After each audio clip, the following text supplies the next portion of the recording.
Assalamualaikum, salam sejahtera. Selamat datang kembali di channel cerita horor Ben History. Gaun putih bernoda merah.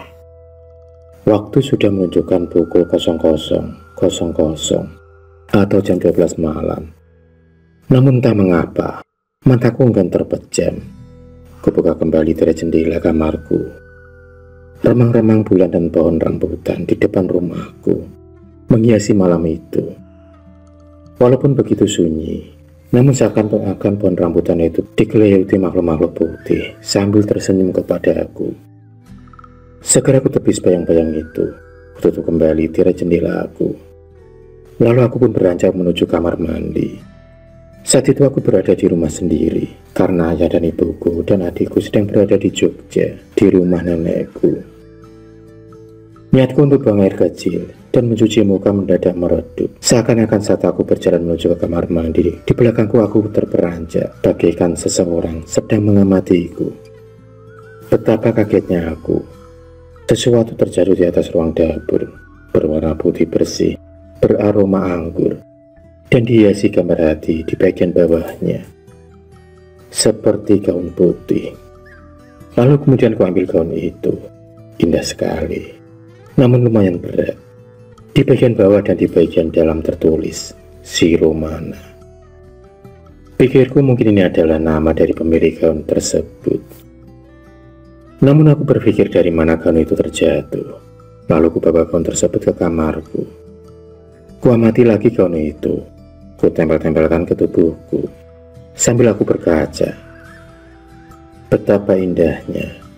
Namun aneh, di bagian tengah gaun itu ada noda berwarna merah. Lalu kucium noda merah itu. Berbau anyir dan berbau anggur. Pikirku saat itu. Namun ada niatku untuk memiliki gaun itu. Akan kucuci keesokan harinya dan kupakai pada acara pesta dansa malam Valentine di villa. Pasti aku akan kelihatan cantik jika aku mengenakan gaun itu. Lalu mataku pun mulai mengantuk. Dan kusimpan kembali gaun itu ke dalam lemariku. Dan aku beranjak tidur di atas kasur di kamarku.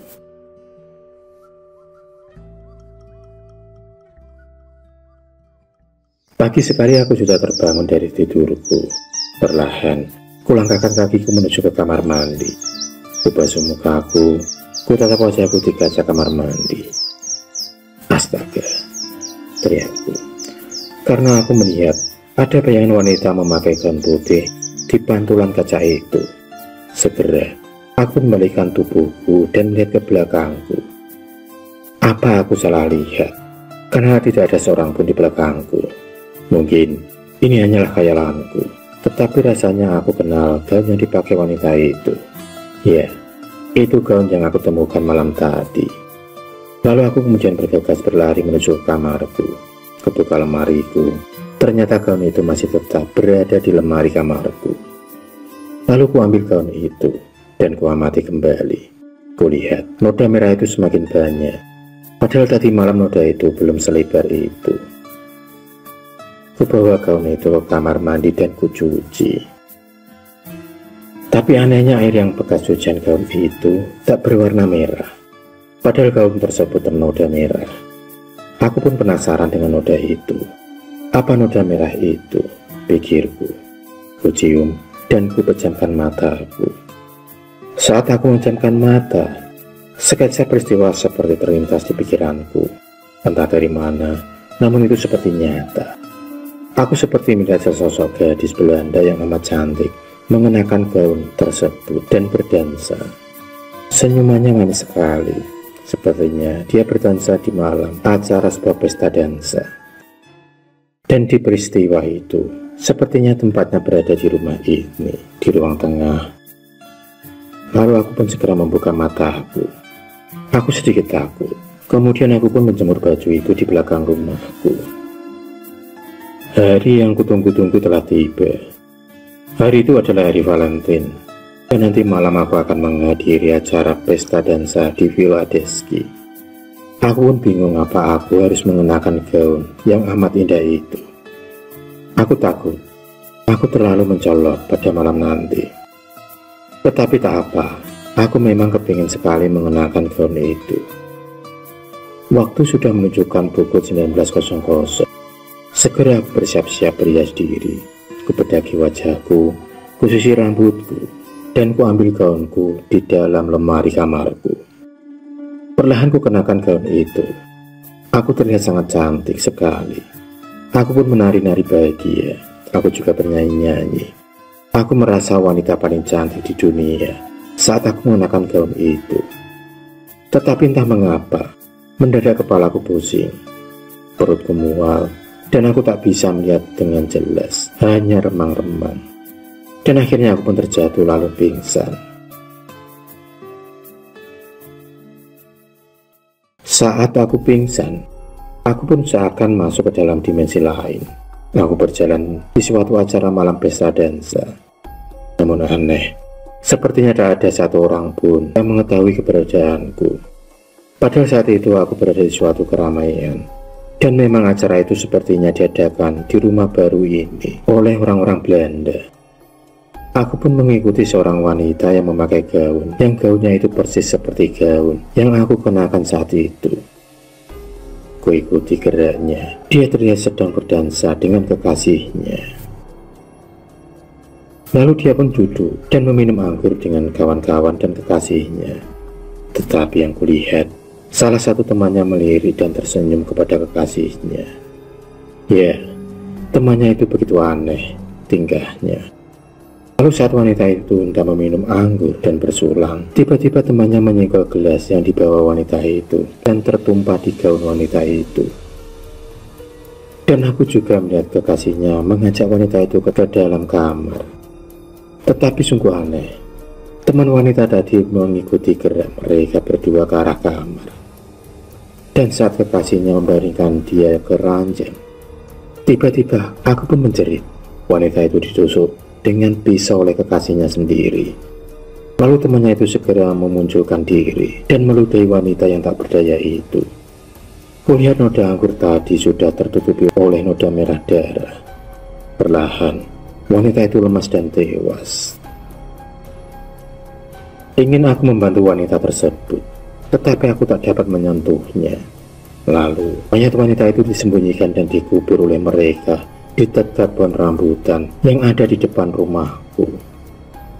Namun sebelum mereka mengubur mayat itu, kulihat gaunnya dikenakan wanita itu tadi dilucuti dan diambil oleh temannya. Mereka pun tertawa. Betapa kejamnya pikirku. Seorang kekasih tega membunuh demi berselingkuh dengan kekasih sahabatnya sendiri.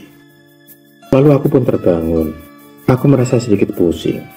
Saat aku terbangun, kulihat remang-remang ada sosok bayangan. Ya, aku mengenali bayangan itu. Itu adalah wanita yang ada dalam mimpiku tadi.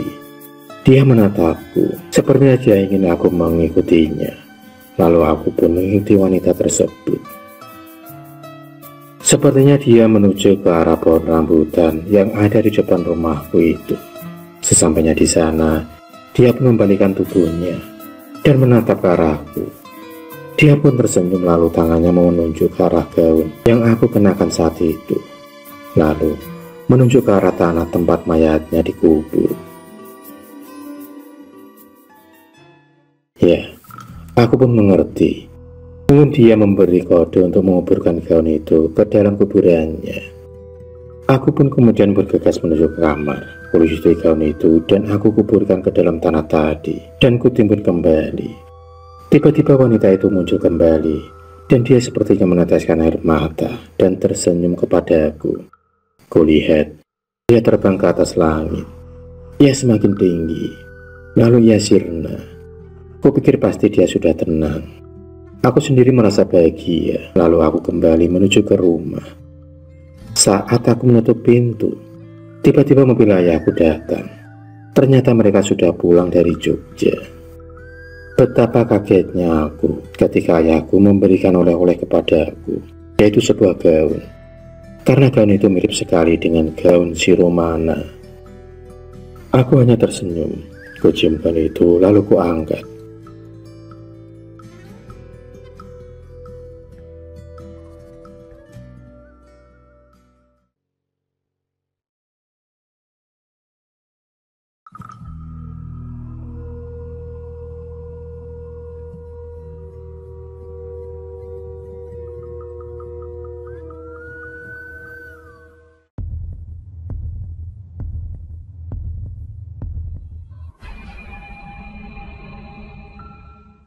kasih sudah menonton video cerita bergambar ini. Klik subscribe untuk terus mendapatkan video-video cerita bergambar selanjutnya.